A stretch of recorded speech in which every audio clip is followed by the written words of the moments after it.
of riding a rolled vehicle. Now, off-roading in general, we're testing the limits of vehicles, we're testing the limits of ourselves, and trying to see how far we can push the vehicle and ourselves. Sometimes that leads into what we see here. Some of you probably heard last night we had a vehicle rollover on the trail, so we got the call, we went out. The goal when we go to right a rolled over vehicle, okay, is to get it back on all four wheels with as little damage as possible and keep it so that we can drive it out. Nothing worse than having to tow a disabled vehicle off the trail. That makes it take infinitely longer. So what that means is as we start pulling, right, so we've got a winch here, as we start pulling, there's going to be a tipping point where this vehicle will start to just basically fall down towards its wheels. At that point in time, we have to basically brake that and slow it down so it sits down softly on its tires. We don't want to cause unnecessary damage to the frame, to the suspension, or even the tires and wheels, because again, that leads to not being able to drive it out. This is the exact method that we used last night in the recovery to get that vehicle down. And again, gentleman over there in the green shirt with the cowboy hat, Chris, was able to drive that vehicle back here at 55 miles an hour, right? With very little damage. So that's what we're going to show here. Now, let me back up a little bit and say, before we go running right in, we see a vehicle roll over, immediately, even if we're a bystander or like myself, a guide, the first thing we want to do is go running in, help whoever is in that vehicle get out, right?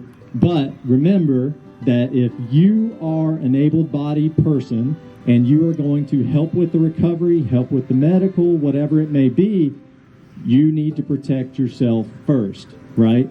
We don't want to go running up on this vehicle if it's not stable, right? If there's a chance that it could be on fire, there's a chance that we could get hurt, okay? So as we approach a rolled over vehicle, we want to use all of our senses. Number one, as we're walking up, we're smelling for smoke, smelling for gas leaking. We're listening, right, for creaking or popping. Obviously, Clayton's truck here creaks and pops anyway, but we're listening for it settling into place, okay? We're also looking and walking around. We can speak and ask the people inside if they're okay, listen for verbal confirmation back. As we get closer, we're continuing to do those things. And the last step before we start jumping on this vehicle and helping people out, put hands on it and see what it feels like, right? We're not trying to move it. We're just putting a hand on it, but we're out of the way, right? Typically on the uphill side, not on the downhill side, to see how much that vehicle moves, okay? We want to make sure that that vehicle is not going to roll more while we're crawling on it. Because at this point in time, the people that are in it, they're coming out the passenger door, okay? So they're coming out on the top side. And we're probably going to have to help pull them out. I'm not a super fit guy. I can't crawl out of a big old truck, right? So somebody's going to be helping to pull me out. Now, once we kind of get to the vehicle, the occupants are still inside of it. The job is not done, right? We're not ready to pull them out just yet. If they are hurt, we may need to assess them while they are in the truck rather than try to move them. If the truck is unstable, okay, let's secure it. We can use a winch. We can tie it off with our recovery gear, whatever it may be. But John Smith sitting here holding it with a strap is not sufficient, right? We need to really secure that vehicle in some way, shape, or form so that we can help whoever is on the inside. If the people on the inside are okay, right, they are good to go, they're like, hey, we're good, we're not hurt, have them put the truck either in park, in gear, make sure the truck is shut off, and set the emergency brake. This is super important because right now we're on flat ground. But if we were on a slope, which is why we would roll over, right? Once this truck comes back down on all four, if it's not locked down, it's taken off, right? So we may even need to tie it down front to back so it doesn't roll away.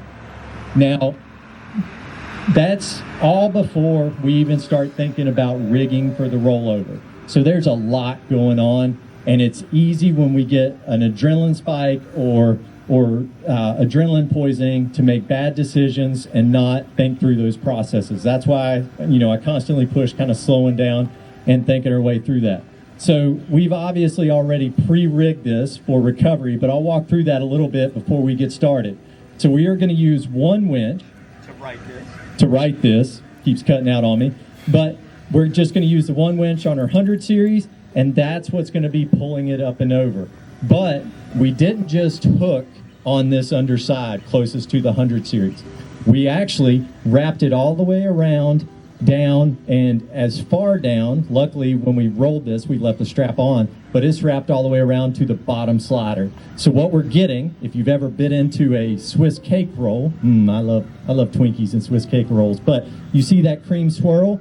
That's what we're looking for with our straps. We want it to swirl and pull it more than it slides it, right? We want it to spin the truck and unroll it, okay? Now on the other side, because here we only have one winch, if we had another winch, we could use